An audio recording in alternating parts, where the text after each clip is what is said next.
Bienvenidos y bienvenidas a todos un jueves más a Experiencias en Psicoterapia Breve Estratégica.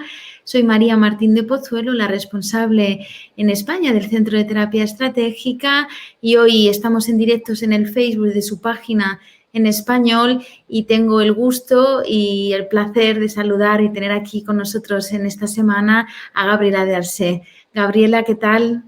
Muy bien, María, muchas gracias y hola a todos los que nos están escuchando hoy. Gracias a ti por estar aquí hoy con nosotros, por compartir tu tiempo. Gabriela hoy nos hablará desde Costa Rica y lo hará sobre un tema, desde mi punto de vista, interesantísimo, como es la gestión de las emociones, más aún en estos momentos, ¿no?, que vivimos. Con lo cual, Gabriela, gracias, como decía antes. Igualmente, os damos las gracias también a vosotros por compartir cada semana y, como siempre, sabéis que podéis primero escuchar la primera parte de la entrevista en la que Gabriela nos ayudará a ahondar sobre el gran mundo de las emociones y después, posteriormente, podréis ser vosotros quienes le preguntéis a ella. Hacerlo a lo largo de la entrevista escribiéndolo sobre el muro y después, si lo hacéis durante ella, podremos retomarlas para después preguntarlas. Si algunas se quedan en el tintero, después podéis escribirnos por privado para responderlas como siempre. Gabriela, y mientras que se van conectando diferentes personas, entiendo que de todas las partes, estando en Costa Rica, ¿no?, Latinoamérica, España, Italia, me gustaría poder presentarte para quien no te conozca o las personas que también te conozcan. Pues bueno, Gabriela es psicóloga clínica, ha realizado el máster en psicoterapia breve estratégica, tiene además una amplísima experiencia en el campo clínico, además de ser docente, profesora universitaria, y desde hace 5 años es la persona que dirige la sede didáctica del Centro de Terapia Estratégica en Costa Rica, que creo que en breve termináis una edición, ¿verdad, ¿verdad, Gabriela? Así es, María. Terminamos la tercera edición del máster de Costa Rica, que me tiene pues muy contenta y por supuesto pues emocionadísima, ¿verdad? Y esperemos que en junio del año entrante abrir la cuarta edición. Así. Qué bien. Es muy emocionante todo esto, realmente. Sí, lo sé y lo creo. Bueno, pues me gustaría igualmente poder saludar a algunas de las personas que están con nosotros hoy. Por ejemplo, Vilman, está Norman, Cristina, Francisca, Mayra, Dolores, Eduardo, Consuelo. Así que, sin ánimo de quitar más tiempo, Gabriela, me gustaría poder comenzar para que, ¿no?, poder ahondar en este tema tan interesante como son las emociones. Claro, hablar de emociones, ¿no?, y más desde el gran abanico que se puede abrir, me surge una primera pregunta, Gabriela, que sería, ¿cómo definimos nosotros, ¿no?, desde la estratégica las emociones? ¿Podrías ayudarnos Claro. a definirlas? Bueno, primero que nada, quisiera, en efecto, como decís vos, es un tema absolutamente fascinante. O sea, realmente me encanta el tema en sí mismo. No solo por la importancia que significa en la existencia de todo ser humano, sino porque me parece que es fundamental en psicoterapia, ¿verdad? Cuando accionamos sobre ellas, provocamos cambios inevitablemente que pueden romper esos círculos viciosos que las personas traen en la consulta, ese agobio, ese problema emocional que traen. Y accionar sobre ellas, repito, representa una posibilidad para salir de esa situación de dificultad. Entonces, desde ese punto de vista me parece fundamental el tema. Y al respecto, quisiera también hacer brevemente un poco de qué estamos hablando. ¿Okay? Bueno, primero que nada, desde el punto de vista histórico, se ha hablado y se ha estudiado las emociones desde arriba hasta abajo, ¿verdad? Y por supuesto que hay una variedad de interpretaciones según la óptica a través de la cual se miran. Al respecto, a mí me gusta mucho algo que podríamos sintetizar de la siguiente manera. El arte expresa las emociones, la ciencia las estudia y la religión o la moral las controla. Es decir, es una forma de verlo que me resulta, digamos, si me permiten, simpático, ¿verdad? Que sea o no exacto, pero me resulta que sintetiza y que a la vez nos muestra un poco el rol de las emociones en nuestra cultura, ¿verdad? Las emociones tienen sede en la parte más antigua del cerebro, que la conocemos también como paleoncéfalo. Y su expresión no es mediada por la parte más moderna, que sería la corteza cerebral, llamado telencéfalo. En el telencéfalo residen funciones complejas como las motoras, las perceptivas, las cognitivas. Este hecho, el hecho de que residan en esta zona más primitiva, nos advierte que se activan como una reacción autónoma e independiente de nuestro organismo. Y pueden activarse de forma muy rápida, como en el caso del miedo, permitiendo que reaccionemos de una forma muy veloz, por ejemplo, frente a un estímulo amenazante. O de forma, en cambio, más lenta, como en el dolor, por ejemplo, frente a una pérdida. ¿Ok? Ahora, el pensamiento y la conciencia tienen poco poder sobre la acción y la regulación de las emociones. Ellas responden a experiencias reales y concretas. No hay capacidad cognitiva capaz de activarlas. Por más que te diga en este momento, María, tené miedo o sentite triste, nada va a ocurrir. ¿Ok? Y esto de alguna forma contradice lo que se creyó por siglos a propósito de la idea de que el pensamiento precedía a la emoción. Las emociones son respuestas a estímulos que la persona percibe y reconoce y van a activar reacciones específicas. Por ejemplo, el miedo frente a un perro no conocido que nos ladra nos lleva a protegernos, o el enojo frente a algo que nos frustra intensamente nos lleva a intentar otras opciones para lograr lo que eventualmente querramos lograr, ¿okay? Para lograr lo que querramos. En este sentido están claramente influidas por nuestras experiencias pasadas. Cierto. En este sentido también la subjetividad entonces es inevitable. Ante diferentes estímulos similares entre sí, no necesariamente vamos a reaccionar de la misma forma. Y tampoco serán iguales reacciones entre diferentes personas, aún en situaciones parecidas. Por ejemplo, otro ejemplo, y también un ejemplo con perros, será porque le tenía, sobre todo, fobia a los perros en algún momento de mi vida. Vale. Si estamos paseando por la calle y vemos un perro de gran tamaño que corre hacia nosotros, pueda que yo me paralice, mientras otra persona, que eventualmente es una gran conocedora y una amante de perros, con una sonrisa en la cara, pueda que lo atraigas hacia sí, habiendo percibido claramente las señales de que se trata de un animal amistoso. ¿Ok?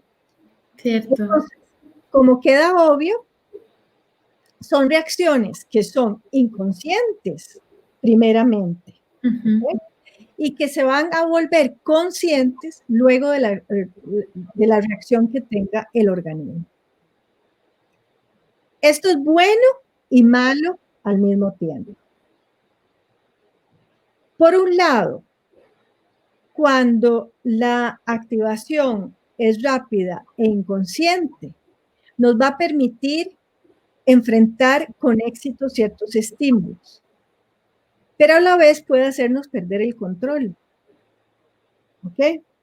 Por ejemplo, en un enojo excesivo en el que no midamos las consecuencias de nuestra reacción, o la incapacidad de resistirnos al placer frente a alguna acción que pueda provocarnos un daño, ¿verdad? Un daño Sí. un daño serio. Las drogas, por ejemplo. Ahora, en el libro sobre emociones, que recomiendo por supuesto muchísimo, porque precisamente la perspectiva estratégica la podemos profundizar en este libro, uno de los últimos que escribió el doctor Nardone, que es sobre emociones específicamente, instrucciones de uso, emociones e instrucciones de uso. Yo creo que es traducido así también al español. Dice, o habla, perdón, de una definición que diera en 1895 William James, uno de los maestros pioneros de la psicología moderna. Y dice que las emociones son la respuesta adaptativa a un cambio interno o externo que percibimos. Entonces, las emociones son básicas para la vida. Yo creo que esto ha quedado claro con lo poquito que he dicho. Son mecanismos adaptativos que permiten que nos acoplemos a las diferentes experiencias que nos ofrece la vida. Y agregaría una cosa más que no he dicho aún, y que de todas formas posiblemente será obvia, ¿verdad? Pero que la quiero subrayar, son expresiones de dinámica, de interacción entre yo mismo, los demás y el mundo que nos rodea. Es decir, permea todas las relaciones que podamos tener, inevitablemente. ¿Ok? Espero haber dejado claro, digamos, de qué estamos hablando en general. Sí. Como tú decías, ¿no? Realmente esta parte de las emociones, ¿no? Que tú dices que ayudan al ser humano. Entiendo que, ¿no? Se habla siempre de un amplio número de tantas emociones, pero ¿cuáles serían las emociones, Gabriela, más importantes que nosotros desde el enfoque estratégico trabajamos? ¿Podrías decirnos cuáles son estas emociones? Sí, sí, claro, esto es fundamental porque en efecto, desde el punto de vista estratégico hablamos de cuatro que han sido ratificadas en todo caso por diferentes estudios, ¿verdad? Y que las consideramos como de base o primarias y que son el miedo, el enojo, el placer y el dolor. Ahora, de manera interesante quisiera decir aquí que si logramos conocer y aprender a gestionar estas cuatro, podemos gestionar todas las demás llamadas secundarias, que hay, por supuesto, una gran cantidad. Me parece que se habla, si mal no recuerdo, de 25, ¿verdad? Entonces, se dice que dentro de la perspectiva estratégica, que al poder gestionar estas, gestionamos todas las demás. Así aprendemos a conocer y a gestionar estas, podemos hacerlo con todas las demás. De acuerdo.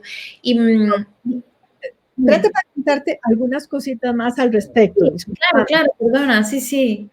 Son estas cuatro son susceptibles de ser educadas y modeladas. ¿Para qué? ¿Para qué queremos hacer esto? Básicamente lo que queremos es transformarlas, convertirlas desde eventuales limitaciones, ¿ok? Por ejemplo, un miedo excesivo, a claros recursos. Después vemos un poquito más a qué me refiero, pero claros recursos en el sentido de utilizar el miedo como una herramienta positiva para, por ejemplo, lograr cosas. Haciendo esto, definitivamente lo que vamos a lograr son nuevas percepciones, mejores reacciones, pero que, ojo con esto, ¿verdad? Lo que yo estoy diciendo no tiene nada que ver con luchar o tratar de vencer las emociones. Eso es fundamental. ¿Esto por qué? Porque es absurdo luchar con algo que está inexorablemente entrelazado con nuestro sistema de supervivencia. Es como tratar de derrotarlas. Nardone en su libro dice tratar de contener una inundación con las manos, ¿verdad? Es una imagen muy bonita. Cierto. Ahora, lo cierto del caso es que si es mucha o poca esa emoción, cualquiera de las dos, ya sea por exceso o por defecto, siempre va a desgastar el organismo. Por ello, pensar en poderla gestionar bien es fundamental, ¿ok? Por ejemplo, cualquiera de ustedes, ya sea por experiencia personal o por haber conocido a alguna persona con estas características, presa de su propia ira, ¿ok? Puede, en efecto, tener una experiencia emocional tal que implica un agobio, un desgaste, ¿verdad? O cuando estamos con muchísimo temor, con muchísimo miedo, pánico, por ejemplo. O aquellas personas, por ejemplo, que tienen tanto miedo, por ejemplo, la fobia social, ¿no? Que prácticamente no salen de sus casas si no son acompañadas, por ejemplo. ¿Mm? Y aquí me vas a permitir contarles una historia que me resulta, primero, muy ejemplarizante, ¿no? Y muy linda. Y dice algo así. Es la historia del joven Yu. Tal vez ustedes, algunos ya la conocen. Yu el Grande era un regente de la antigua China. En vez de oponerse al desbordamiento del río que recorría la ciudad con presas y con muros, tal y como lo habían hecho sus predecesores con escasos resultados, hizo cavar zanjas y canales de manera de que el agua pudiese fluir a través de ellas. Y contemporáneamente hizo construir molinos para aprovechar la potencia y el flujo de las aguas. De igual manera, lo que pretendemos hacer es precisamente esto mismo con las emociones, dejarlas fluir en formas, lugares y tiempos planificados para utilizar su fuerza constructiva. Claro. Y entonces, Gabriela, esta bonita historia, ¿no? Que estoy de acuerdo contigo que lo es, ¿no? Y que es linda, como tú decías, un poco pone el ejemplo de cómo gestionar las emociones desde la psicoterapia. ¿Cómo podrían, ¿no? Las personas que nos están oyendo ver de qué manera estas emociones pueden ser gestionadas desde la psicoterapia? Perfecto, o sea, un poco cómo las usamos, pues, en psicoterapia, ¿verdad? Bueno, hasta aquí podemos decir entonces que la idea es aprender a aceptar las emociones, a gestionarlas y a orientarlas. Digamos que eso es como la idea, precisamente porque son tan importantes en la conducta de los seres humanos que en la medida en que logremos conocerlas y actuar sobre ellas va a ser fundamental. Por supuesto que entonces en el ámbito de la psicoterapia, hacer esto va a ser fundamental. Yo me atrevería a decir, posiblemente muchos estarán de acuerdo conmigo, que el conocerlas y actuar sobre ellas puede resolver la mitad del camino del proceso psicoterapéutico de cada paciente. Ok, ¿cómo lo hacemos? ¿Qué ardid usamos para incidir sobre ellas? Si de todas formas, como hemos visto, dependen de estímulos perceptivos internos y externos que activan respuestas específicas del organismo. ¿Cómo le hacemos entonces en psicoterapia? Si estos estímulos perceptivos no están presentes. El vehículo principal para esto es el lenguaje. ¿ok? Es lo principal que nosotros como terapeutas tenemos, es el principal recurso, ¿ok? Para poder provocar la reacción que necesitamos. Ahora, no es cualquier lenguaje, ¿verdad? Sabemos quienes trabajamos precisamente en el ámbito estratégico o con las herramientas del ámbito estratégico que no podemos utilizar cualquier lenguaje. Este lenguaje tiene que ser evocativo y sugestivo para poder realmente tocar a las personas. Aquí me atrevería a recomendar un par de libros de una vez.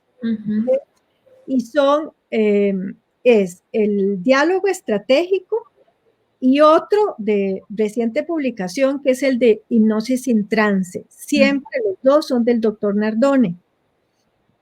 Allí podemos, allí se profundiza muchísimo sobre el tipo de comunicación estratégica que debemos de tener. Y otra cosita más, es decir, el ámbito terapéutico no puede, digamos, no podemos trabajar dentro del ámbito terapéutico sin llegar a aprovechar ese momento con un tipo de comunicación que no ha sido, que no es, digamos, cuidada y dirigida, porque estaríamos desaprovechando un momento importante. ¿Ok? Entonces, la comunicación, si hay algo que a mí me encanta, digamos, de la parte estratégica es precisamente esta, es decir, la comunicación es una herramienta que tiene que estar siempre aquí, presente en nosotros para no desaprovechar los momentos. ¿Ok? Y esa comunicación tiene que ser medido, cuidado, atendido según la necesidad del momento. Ahora, así, supongo, y ahora no recuerdo, pero yo he seguido algunos de tus entrevistas, unas completas, otras por cuestiones de trabajo, ¿verdad? Tal vez ya lo han tocado, pero nada más, de una forma muy sucinta. Recordemos que la comunicación tiene que ser evocativa y sugestiva, en la que se pretende provocar un sentir antes que un pensar o un saber. Hay muchos recursos, ¿verdad? Qué sé yo, aforismos, metáforas, anécdotas, cuentos, con la idea precisamente de inducir, perdón, más bien, junto con esto, más bien, inducir también acciones específicas, particulares, planificadas, que hacemos que la persona viva fuera del contexto terapéutico, siempre con la idea de que experimente de primera mano, yo diría que de una forma inclusive sorpresiva e inesperada, sensaciones distintas que promuevan al final conductas más sanas y más adaptativas. ¿Ok? No sé si tal vez un ejemplo. Por ejemplo, alguna persona que sufre de ataques de pánico, le podemos prescribir, en efecto, alguna maniobra que la distraiga de esos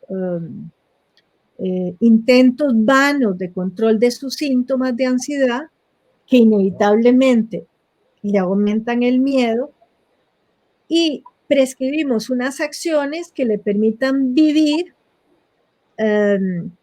sensaciones diferentes y que le muestren su capacidad de enfrentar y superar ese miedo que lo inhabilita. ¿Se entiende? Sí, sí, cierto. Ok. Sí, sí. Entonces, Gabriela, ¿no? Entiendo que, bueno, tú sabes, ¿no? En todas partes, ¿no? El mundo de la psicología y las emociones siempre ha sido algo muy estudiado, ¿no? Y probablemente hay tantísimos libros, ¿no? Acerca de ellos. Igualmente, tanto dentro de la psicología como dentro de lo que es bueno, pues la cultura o la sociedad, existen muchos mitos acerca de ellas. ¿Cuáles serían estos mitos que normalmente existen dentro de las emociones? Claro, claro, porque al hablar de la gestión de las emociones, se nos puede ocurrir también, y por supuesto que hay muchas corrientes, teorías, que lo ven de otra manera o que lo presentan de otra manera, ¿verdad? Pero ciertamente hay mitos, por ejemplo, típicos, y yo que ya llevo muchos años en el ámbito de la psicología, te puedo asegurar que en su momento nos enseñaron cosas específicas que hoy en día entiendo que ya, que nada que ver, digamos, que no están dentro de lo conveniente, de lo exitoso.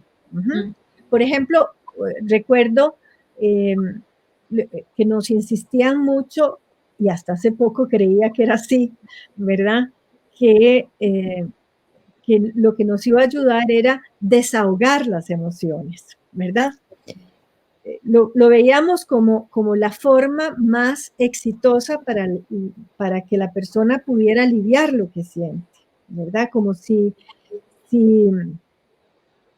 ese sentir sobrecargado fuese, pudiese resolverse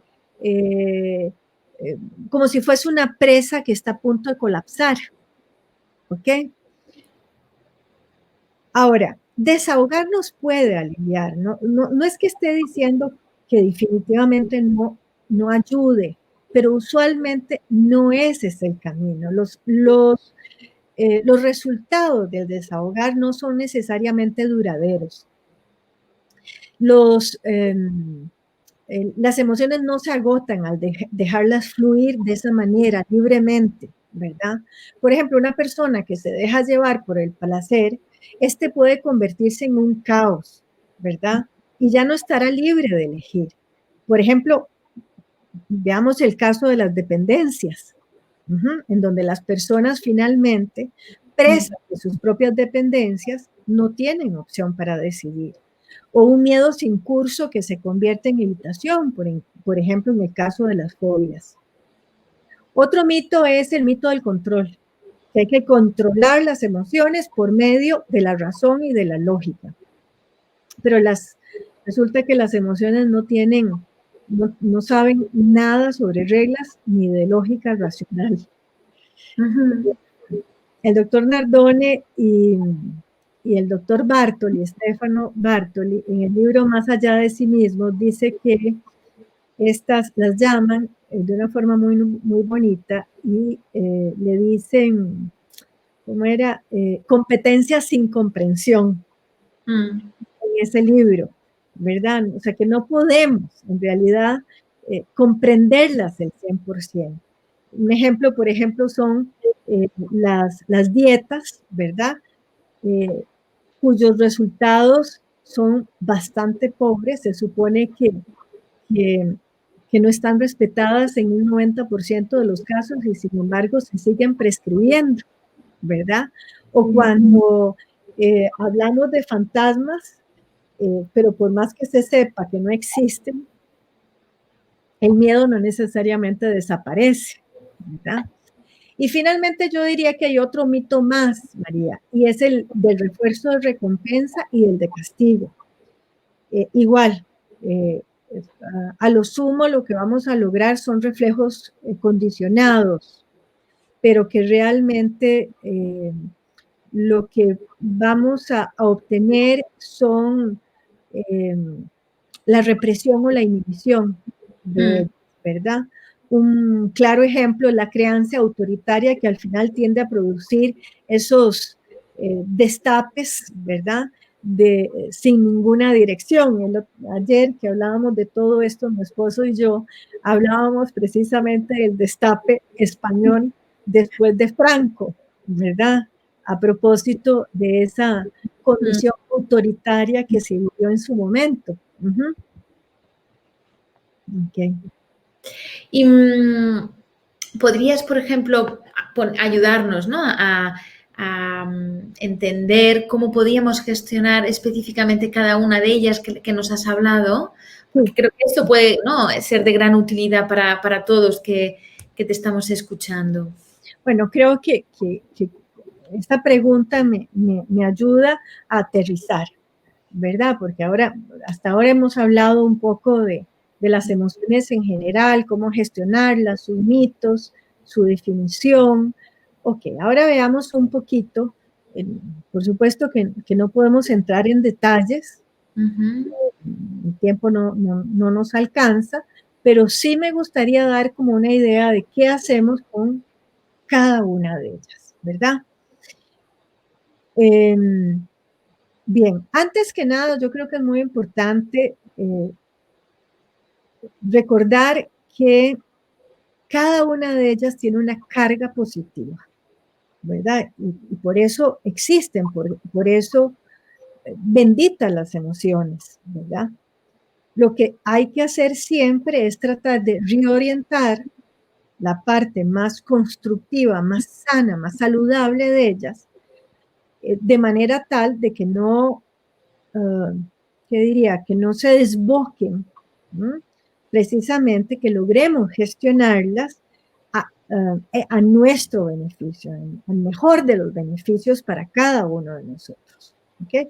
Y aquí estoy hablando tanto desde el punto de vista individual de cualquier individuo que nos esté eventualmente escuchando y que por puro interés personal el conocer cómo gestionarlas va a ser de todas formas algo positivo, y obviamente para quienes eventualmente como psicoterapeutas les interesa para su trabajo.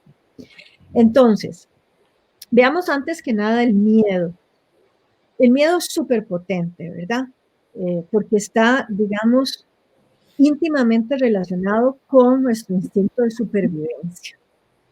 El miedo nos protege de los peligros que atentan contra nuestra seguridad y contra nuestra vida, y nos empuja a alcanzar y a superar nuestros límites. ¿Okay? Fundamental. Así, con el miedo podemos lograr muchas cosas también. Nos empuja.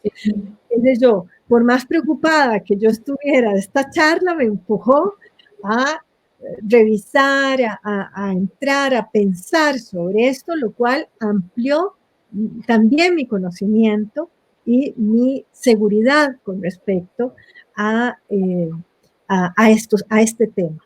¿Okay? Es un buen ejemplo. El miedo es una de las más frecuentes y es la que más emociones secundarias dispara. Y por supuesto fácilmente puede convertirse en pánico, que como cualquiera que inclusive que no las haya vivido, puede imaginar que es horrible, horrible. Yo tuve en mi juventud, alrededor de los 20 años, un episodio de pánico que realmente, o sea, por dicha lo vivo hace 1000 años, pero recuerdo haberlo vivido con una gran intensidad. Bueno, cuando el pánico está activado, invalida muchísimo, ¿verdad? Es de profundo sufrimiento. Cierto. Y horrible. Aumenta la sensación de peligro y básicamente hay 3 soluciones intentadas que dispara de una forma muy intensa, que son la evitación, el pedido de ayuda y la tentativa de control y de reducción de la ansiedad. Ahora, lo que debemos de hacer a través de técnicas específicas es desmontar estas soluciones. Y además utilizamos otros recursos que sirven para reducir los síntomas amenazantes para que las personas experimenten sin proponérselo lo que tanto temen, enfrentándolo con valor. Aquí seguimos la lógica de un estratagema chino, bien conocido en terapia estratégica. Y es bellísimo. A mí me encanta. Surcar el mar sin que el cielo lo sepa. En sí mismo parece una poesía. Surcar el mar sin que el cielo lo sepa. Es decir, ir, digamos, a favor de la necesidad de la persona sin que ésta se dé cuenta. Y mejore, digamos, sorpresivamente, mágicamente, sin que se lo proponga. En este sentido, también hay otro viejo aforisma romano que dice, el miedo mirado a la cara se convierte en valor.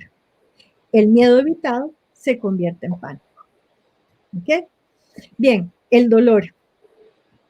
Voy a ir un poquito más rápido para que nos dé tiempo para preguntas. El dolor facilita los procesos de curación, ¿verdad? De curación emocional y es comparable a la fiebre, la función de la fiebre en el cuerpo, ¿verdad? Al atravesarlo y superarlo se cultiva la resiliencia, que es la capacidad de sobreponernos a los golpes de la vida.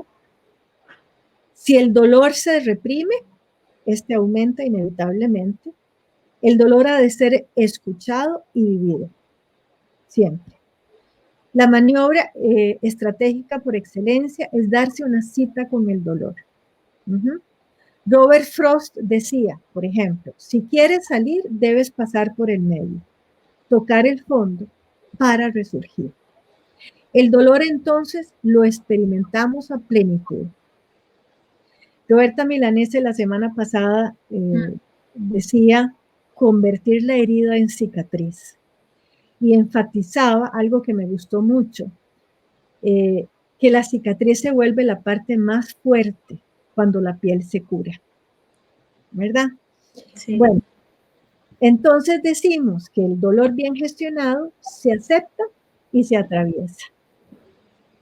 ¿Okay?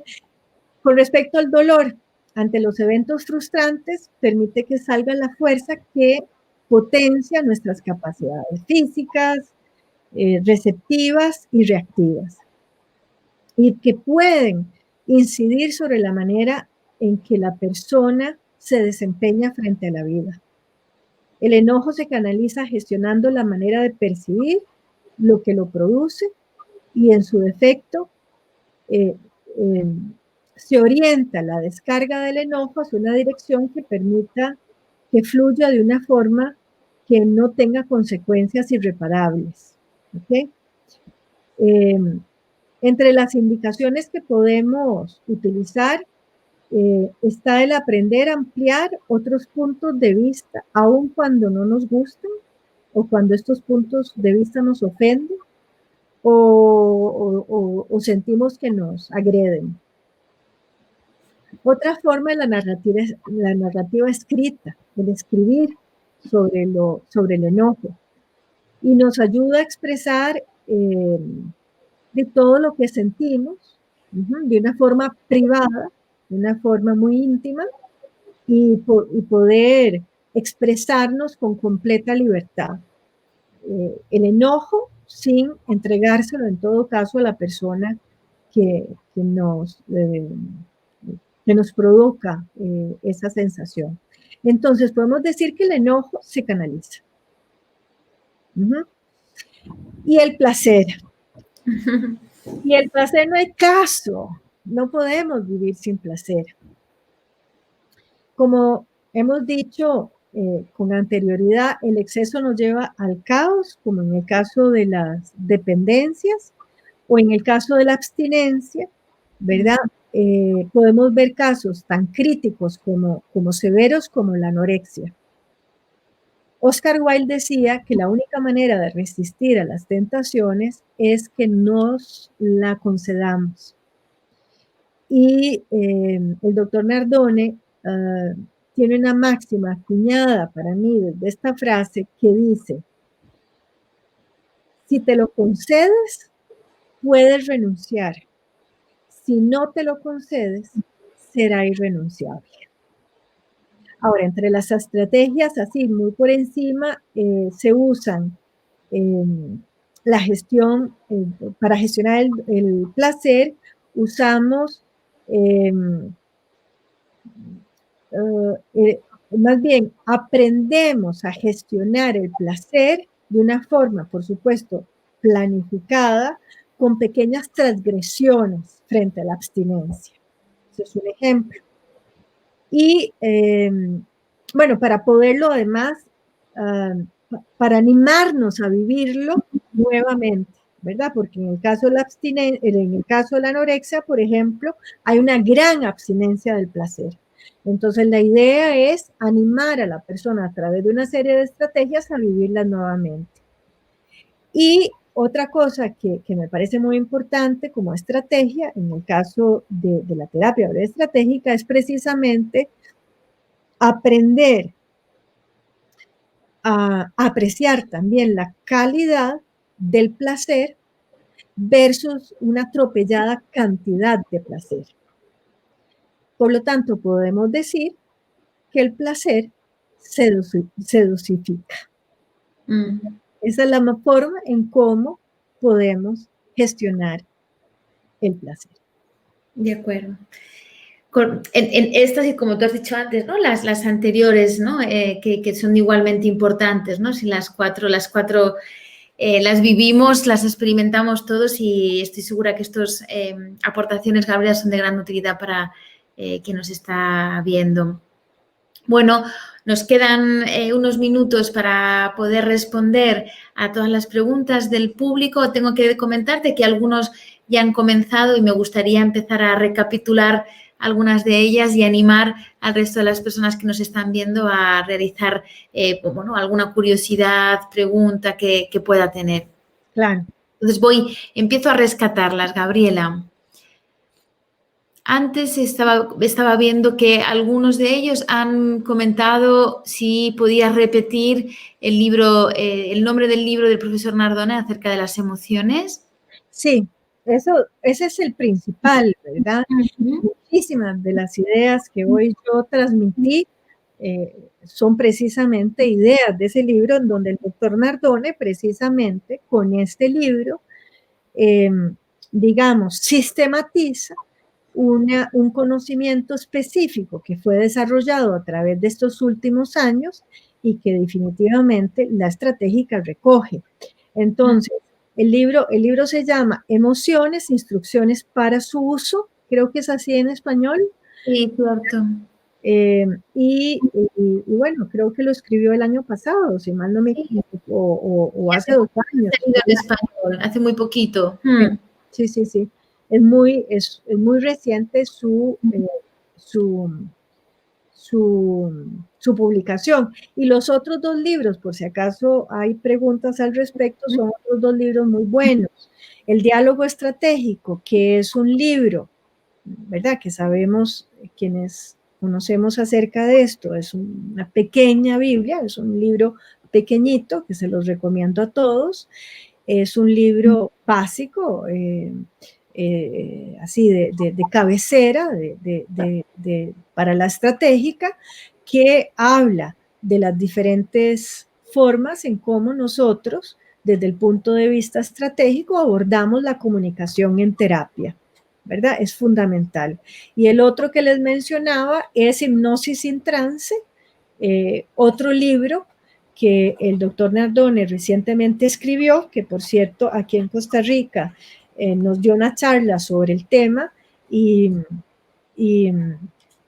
fue lindísimo, fue muy, muy, muy interesantísimo, y que precisamente aborda este tema de la comunicación evocativa y sugestiva de una forma muy específica. También les mencionaba el de Nardone con Bartoli, ¿verdad? Que si uno es específico sobre este tema, en todo caso aborda precisamente cómo utilizamos recursos para encontrar competencias que nos puedan servir a mejorar nuestro desempeño. Perfecto, sí, son grandes libros, como dices. Luego, Consuelo, por ejemplo, te gustaría saber cuáles serían las alternativas que hay para la gestión de la rabia cuando se ha contenido mucho, cuando la persona se la ha contenido, ¿no? O la ha reprimido de una manera ¿no? casi crónica, podríamos decir. Sí, claro, cómo no. Bueno, yo diría en lo personal que hay que trabajar con la persona a través de reestructuraciones y a través de lo que nos trae en terapia, un poco entender claramente de dónde viene esa extrema contención o persistente contención, porque ahí deberíamos desmontar lo que la mantiene, digamos, conteniéndola. Creo que eso es fundamental, ¿ok? Ese sistema que hace que la persona siga conteniendo su enojo. Yo creo que ese es un punto fundamental. Sí. Y el otro es ayudarla al mismo tiempo, contemporáneamente, a desahogar, pero no en el término del mito, ¿ok? Sino que permitirla que fluyan, que empiece a fluir de una forma protegida en el ámbito terapéutico e invitarla a eso para que vaya experimentando el hecho de que dejar fluir aquello, nada grave va a pasar. Pero ahí está el acompañamiento como para ayudarla, en efecto, a visualizar que lo que eventualmente teme no ocurre, pero lo tiene que vivir. Y esto, aquí planificamos una serie de acciones. Ahora, ¿qué se me ocurre a mí? Desde el punto de vista, claro, siguiendo la línea, digamos, ya del protocolo. Bueno, por supuesto, lo que dije hace un rato, ¿verdad? Invitarla a tener estas cartas de la rabia, para que la persona de una forma abierta pueda expresar de una forma libre y sin temor lo que está experimentando. Ahí inclusive le señalamos que puede hacerlo, o sea, que no, o sea, no va a entregar esas cartas a nadie. Es una experiencia que va a ser para ella, ¿verdad? Eso, digamos, en principio. Hay otras cosas más, pero bueno, digamos que esto yo diría que es lo fundamental. Por otra parte, por ejemplo, Gabriela, Gaby pregunta sobre el miedo. Dice, no, comentabas, no permitirlo, pero ¿cómo, o sea, qué estrategias se pueden usar para que lo que dijo, permitírselo, pero sin darse cuenta de que lo controlamos? ¿Podrías un poco, no, clarificar esta parte, no, que decías del surcar el mar? Surcar el mar, que el cielo lo sepa. Sí, eso es una técnica, digamos, una de las, para mí, en lo personal, una de las técnicas, si me permiten, más exitosas de la terapia breve estratégica y que tienen que ver, en efecto, con gestionar el miedo de una forma que a veces quienes lo hemos visto es casi que mágica, ¿ok? Así en términos muy, muy generales, es pedirle a la persona, hay más detalles, vamos, no voy a entrar en un detalle específico porque ahí los invito eventualmente a otros momentos que podamos tener, pero se le pide a la persona que en el momento preciso que está experimentando el miedo,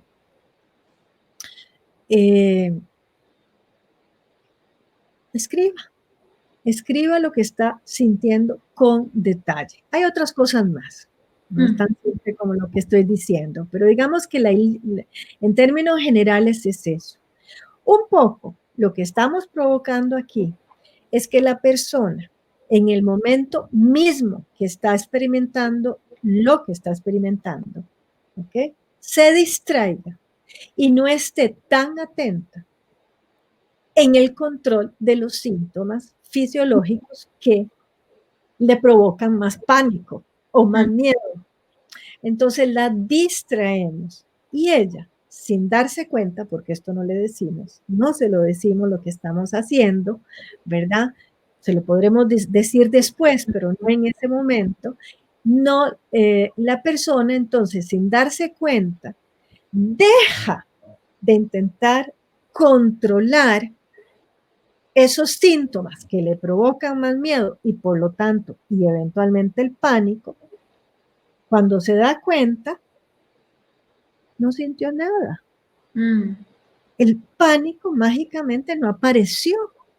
O si apareció, fue tan breve, porque aquí hay una cosa muy interesante. En el caso del pánico, el pánico viene por el control que intentamos las personas, el control que intentamos ejercer sobre esos síntomas fisiológicos. Si yo dejo de controlar, el miedo se va, porque el miedo naturalmente tarde o temprano se va, o el pánico tarde o temprano se va. Fisiológicamente tiene un pico y se va. Eso es. Espero haber aclarado un poquito más. Seguro que sí. Luego, por otra parte, Pilar nos pregunta si hay alguna emoción de las que tú antes nos comentabas que desde tu punto de vista tenga o presente mayor dificultad. Sí. A ver, para mí, a mí en lo personal, no recuerdo, digamos, a la larga, por ahí en la estratégica está más claro y alguno estará tipificado. En lo personal, para mí es más difícil, la que a mí me cuesta más, en mi experiencia, es el placer. El placer, por ejemplo, en el caso de las dependencias extremas o en la anorexia, en los trastornos alimentarios, yo diría que es la que a veces tiene mayores complicaciones. Es el placer. El miedo pareciera, por más pomposo y difícil y dramático como se presente, ¿verdad? Curiosamente, más bien con estas técnicas se rompe rapidísimamente, muy rápidamente, más dramáticamente rápido, ¿verdad? El enojo también, igual el dolor, tal vez con el caso del dolor de pronto es mucho más lento, ¿verdad? Pero se rompe al fin. El placer es mucho más reticente. Vale. Bien, además, Gabriela Glenda nos sugiere esta pregunta, ¿no? Dice, en pacientes con larga data de emociones contenidas que han establecido en su personalidad una disfuncionalidad, ¿no?, a la que están acostumbrados, ¿no? Ella pregunta, ¿el terapeuta debería trabajar en construir para el paciente una experiencia más funcional o solo invitar al paciente a flexibilizar estas emociones? No entiendo muy bien. Es decir, a ver. Lo que se refiere es si nosotros como terapeutas, ¿no?, como profesionales cuando estamos trabajando en terapia, ¿no?, hay pacientes que probablemente tengan una larga trayectoria en gestionar las emociones de una manera, ¿no?, que no les resulta funcional, si en este caso lo trabajamos directamente o si solo les invitamos a flexibilizar las emociones. No, yo diría que trabajamos sobre ellas directamente. Solo decir, a ver, bueno, también dependerá del paciente y cuánto querrá profundizar y trabajar sobre ello. Yo diría que la experiencia o la dirección debiera trabajar sobre un cambio, no solo una flexibilización, ¿verdad? La intervención es una intervención bastante más compleja, más compleja y que debiera de abarcar un cambio en la percepción general de su sentir, que finalmente debiera influir también en su saber, ¿verdad? Sí, yo creo que no, por supuesto que podríamos hacerlo, podría ser una intervención que con pretensiones buenas y altas pretensiones desde ese punto de vista. Definitivamente la estratégica no lo permiten, por más breve que esta sea, no lo permite, claro. Claro, vale. Luego hay una pregunta de Gaby que pregunta cuáles serían las técnicas específicas del trastorno obsesivo-compulsivo. Y esto es un amplio tema, ¿verdad, Gabriela? Que me gustaría decirle a Gaby, hay justo una entrevista con Elena Botelho, que habla sobre esto, que yo le recomiendo que la vea para que pueda profundizar más en el tema. Porque si entramos allí, creo que se nos va a entrevista, ¿no? Casi diríamos. Por otra parte, también, Patricio, que los jóvenes actualmente no pueden identificar las emociones. ¿Cuál sería la manera, desde tu punto de vista, de poder ayudarles? Bonita pregunta, muy linda pregunta.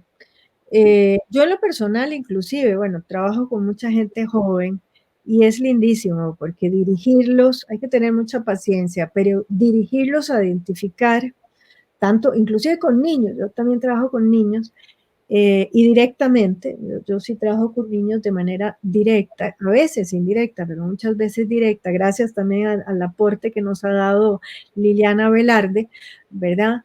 Es un trabajo que se va dando poco a poco, en el que primero, en efecto, a través de, inclusive puede ser muchas veces, con el caso de los niños, puede ser a través del juego, un juego planificado. Y en el caso de jóvenes, es a través de cuentos, de metáforas, inclusive el tipo de lenguaje o el tipo de voz que yo les planteo, ¿verdad? A tono con la emoción que estamos trabajando, por ejemplo, poco a poco se logra ir identificando. Es un trabajo lindísimo, a mí me encanta. Siempre me ha gustado el tema de las emociones. Y bueno, por ahí diría yo, sí.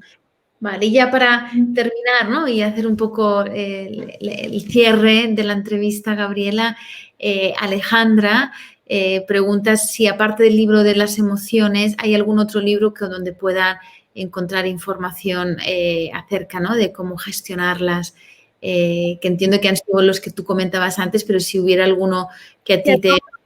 Hay otro más, que es eso que yo no he leído, ¿ok?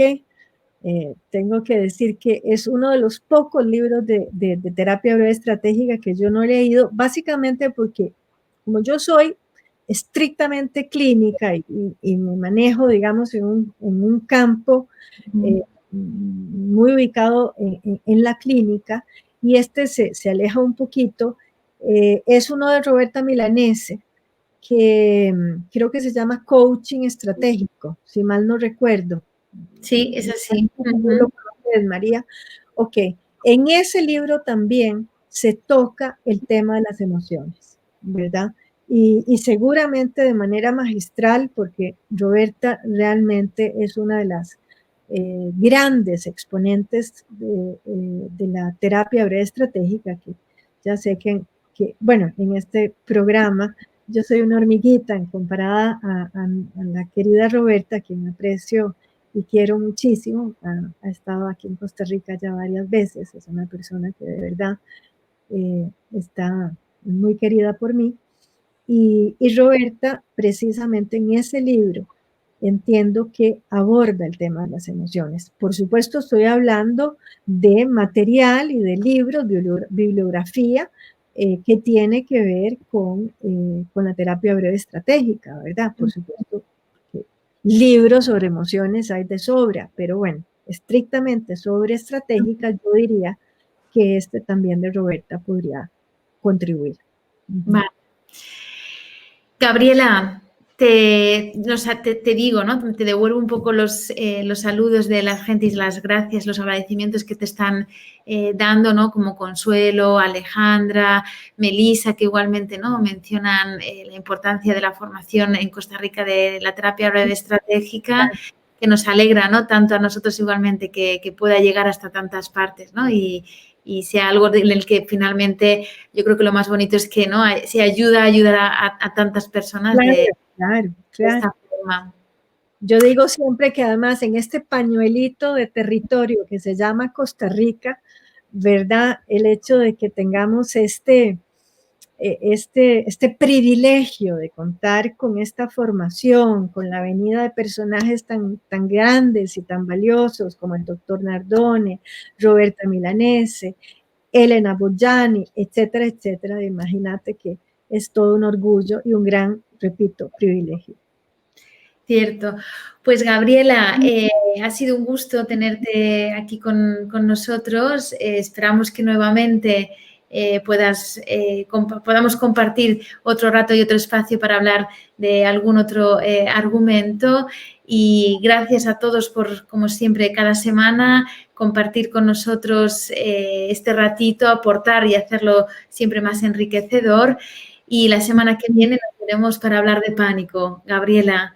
Así que te mando un abrazo muy fuerte desde aquí de Madrid para ti, allí en Costa Rica, y nos vemos muy pronto, espero.